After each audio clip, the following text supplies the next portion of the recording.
the Utah Jazz. NBA Cinderella team.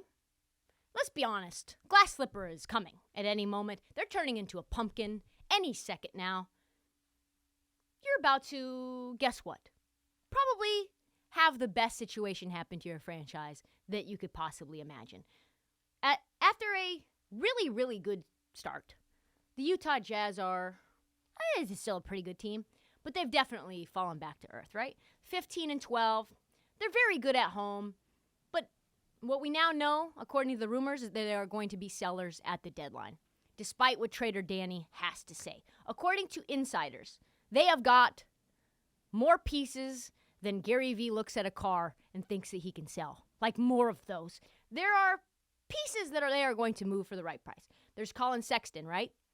He's not going to get much run in Utah. There's Kelly Olynyk. He's been very, very good this year. He can help a contender. Absolutely. That's why Danny Ainge got him. You've got Mike Conley, right? He's got probably more value than Lowry, D. Rose, and Patrick Beverley combined. That's what I was doing. You've got Rudy Gay, who would be of interest to a lot of teams.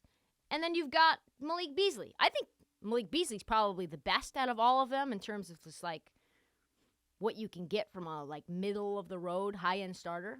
He's going to be good for a team with playoff hopes.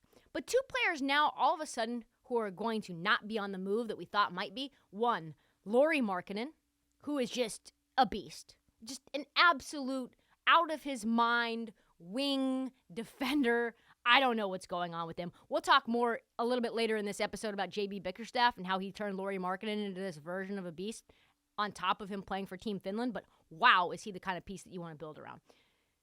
Blossoming in Utah. And then the other player that's apparently not on the move that even shocks me more because I thought he was trying to get the fuck out because he's like such a pretty boy and he loved LA, which is where he got drafted. Jordan Clarkson. Jordan Clarkson is a huge surprise. He's not going to be on the move. I don't understand it, but I like his game. He was the 2020-21 Sixth Man of the Year. He had 23 games of 20 points or more from the bench. But the craziest thing is he's one of the favorite players of the owner, Ryan Smith, because he never complains about his role. And he likes to play in Utah. God forbid anyone would want to do that. I don't understand it, but it is what it is. So I think the Jazz are going to lock him up to a long-term contract, which is crazy. Just crazy, because it looked like he was going to be on the move as well. So we know this, right? We know that the Jazz aren't a playoff team, probably. They might be a play-in team, but they might not, right? Depending on how many pieces they move. But that's not going to stop this season from being a success, in my opinion. Danny Ainge is doing exactly what his nickname is, Trader Danny. He has turned Rudy Gobert and Donovan Mitchell, and he will end up turning them into probably 10 to 15 first-round picks. That's crazy. Like, that is nuts. He might have just put Utah in the driver's seat for the next 5 years. He's probably the new OKC Thunder